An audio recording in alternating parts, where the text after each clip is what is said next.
Maybe you've avoided swollen eyes, so don't judge me, okay? That protecting the relationship meant just test one. Okay. You started listening to that because trust me, I'm speaking from experience. It was a lot of heartbreak and a lot of crying nights and a lot. Today I'll be drinking kiwi. Yeah, like, is an athlete from the day they were born? What about an astronaut or an idol? Have you ever caught yourself rehearsing a conversation in your head that you know you should have, but somehow never do? Maybe you've stayed quiet when something hurt you. Maybe you've said it's okay when it really wasn't. Maybe you've pretended not to care because caring felt too vulnerable. Maybe you've avoided a difficult conversation because you were afraid of what might happen if you finally spoke your truth. Maybe you've stayed in a friendship longer than you should have. Or maybe you've stayed in a relationship long after your heart started whispering that something wasn't right. Most of us have done at least one of these things. Many of us have done them all.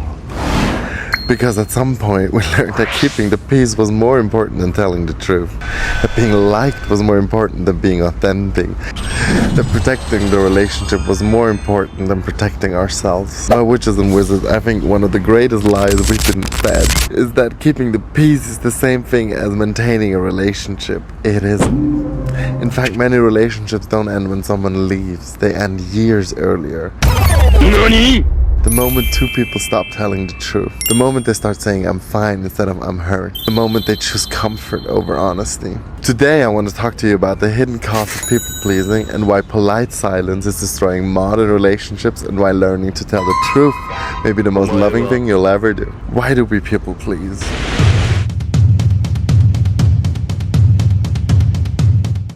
It's easy. Mostly not easy, of course, it's simple.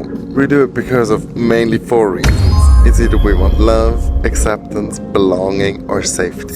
Any or all of them are not satisfied, you are off balance, babe. That's when you start straining from your core. That's when you stop attracting things you truly want. You start to focus on the lack. And with your focus, therefore it grows. So it's super important to identify what or who generates that feeling of lack in you and eliminate that source of angst and stress to truly move on with your life.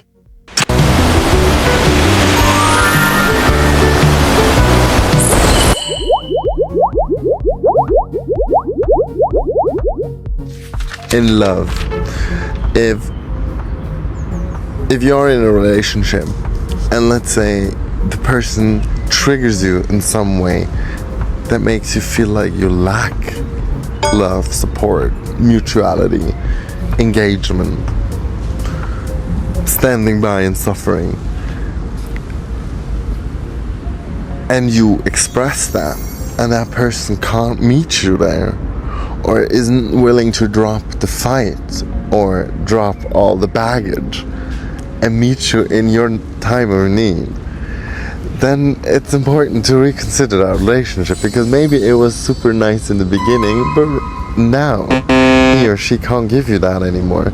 And if you are hurting, goodbye, and they are not willing to change that and see that their behavior is hurting you, then I would say, yeah, it's time to do some spring cleaning, honey.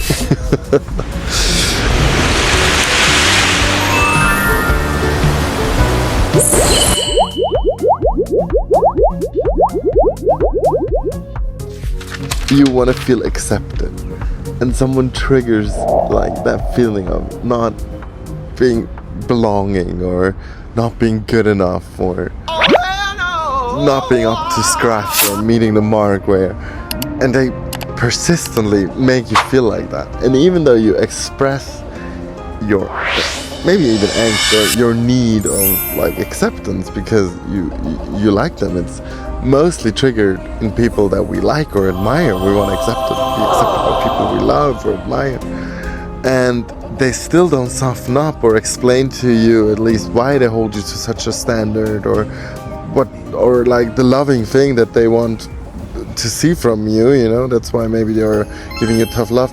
If they can't give you that or don't express it to your heart's content, then you need to reconsider that relationship as well, because Goodbye! you don't want people around that make you feel not accepted, not accepting of yourself or of them, you know? And like, it's even like the little things, like, and I personally have that, or had that in my life too, people who were like passive aggressive towards me, like in the friendship group. And then like I heard whispers and rumors from friends or other people then what they said about me when I wasn't there. And then it made sense, their behavior when I was there. So and then I tried to express that with them, and they pretended as if no, they have no problem with me whatsoever, everything is fine, everything is lovely. And they text whatever, they invite me to stuff, they text for my birthday, they would do stuff like, but they kind of like are hating on the side, you know? And then they pretend it's not, cut them off. Cut, like, you know, cut at least the access off, because you don't need people in your life that are secretly plotting on your downfall whilst smiling in your face. Oh my God. And you don't want to be accepted by those people either, I would say. But I had to learn that as well. And I mean, it's a hard lesson, because most of the time it's people that you've known for a long time or that are in your vicinity. And in my case, fortunately, it wasn't people that like I was super close with, but it still like hurt, because I'm like, I never did stuff to you, or, you know, like I was never malicious to you, I only wished you the best. But sometimes it be like that, your life is triggering them, you know,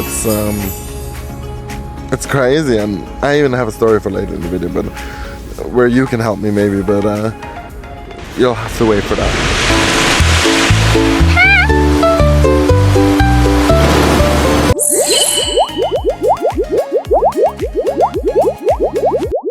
The next thing is belonging. Like, if you want to feel like you belong somewhere, or that you found like a good friend or partner, and they don't make you feel like that, they trigger something in you that makes you feel like you do not belong, or it's on shaky grounds, or it's conditional. Re-establish the foundations, talk about it, express your angst. Always do that, because give them the chance, you know, or give the situation a chance, because it might be your, you know, hyperventilation, or your hypochondria, or your overstimulation, you know. Sometimes it'd be like that. Sometimes it'd be like an illusion, or even a delusion, if you want. No. Yeah, sometimes it is like a trick of mind. But if you talk about it with your partner or friend, and they can't meet you there, they're making fun of you, or they gaslight you, or they make you feel like, oh, it's too much, or you talk too much, or oh, you're pregnant, or cut them out. Like, it is not worth it, because they know they did you dirty, and instead of being better, they're bitter. Speaking of deep divers.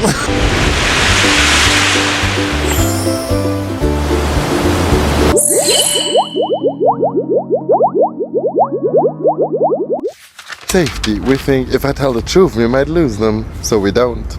But I think here is where things become dangerous, because people think the lie protects the relationship, but it really doesn't. In reality, the lie slowly destroys it over time. But we will look at that later. The next chapter we can title Polite Silence in Relationship is Poison. First example, we can say like, a partner asks, are you okay? And your response is, yeah. But you're really not. Or another example with friends. Your friend cancels for the 5th time. Your response, no worries, actually worried. Or another example in work. Your boss crosses a boundary again. Your response, of course, actually you're resentful. And conflict rarely destroys a relationship. Unspoken resentment does.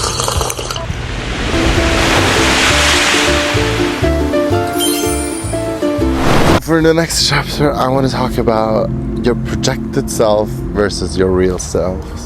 Don't we all know that feeling? Like, you come home after a long day of work and you actually had so many plans, or so much stuff you want to do, or yeah, like you wanted to work on, but the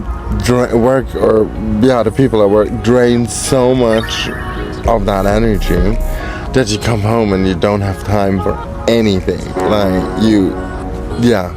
And the people you live with, if you live with people, they got the worst part of you because you actually have worn that mask. You created that avatar in life you had to wear for work, you designed for friends, family stuff, and you come home and you don't want to wear that shit anymore. And yeah, they get the brunt of it, although they just want to love on you mostly, you know, or talk to you, but you have no energy anymore. And that's your true self tiring of your projection, saying, it's literally like a costume, you know, and that wears on you over time. That creates dissonance, that creates tension, that creates dysregulation in the body, in the mind, and that's not good. So we need to figure out what is creating that. In that example, we know now, of course, it's the work, but in other things, it's just telling your truth. Like, for example, if you hold a beach ball underwater, you know, that can't be good for long. So you can do it for a while, but eventually it comes back up, usually explosively. You need to get back in tune with your inner compass again and be radically honest about what your needs and wishes are. No more diminishing your own needs and wants to please other people.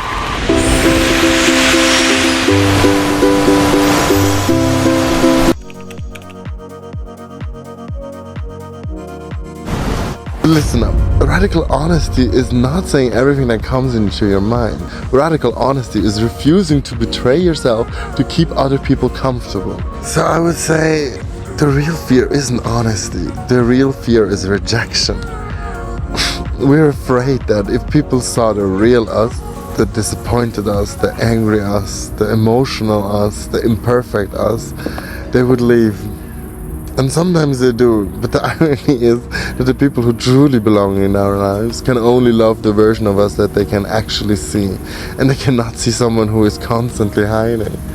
So it's time to take off that mask, you know, and like really appreciate, you know, life for what it is. And like really come to terms with like you and your imperfect self, and whatever you're going for is temporary, you know. So it's super important that you realize like how amazing you have it right now, and how much more amazing you can have it if you just let go and let life and let loose, you know. And I think that's the most important part, because like actually you want to be proud of yourself, not for your true self, not for a character that you build that like, you know, it's fake or that you have to perform.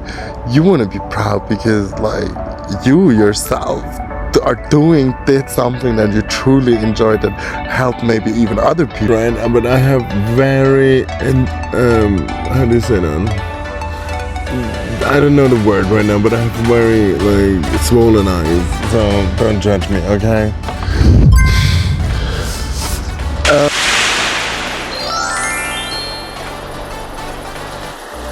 Intuition is the key to stop ending people pleasing, because if your intuition is screaming at you, hey, something is wrong, you need to listen to it, you know, you need to listen to it. So that is something I always truly felt as a, you know, kid or growing up, that I left my intuition behind because I'm an empath and like I wanted to please everyone, and I always felt when someone was not like feeling right, but I suppressed it. So you need to start listening to that, because trust me, I'm speaking from experience, it will save you a lot of heartbreak and a lot of crying nights and a lot of questioning and a lot I'm joking, but just watch out for that video. It will drop soon, and many greetings to you, my sweet little witches and wizards, and catch you in the next one.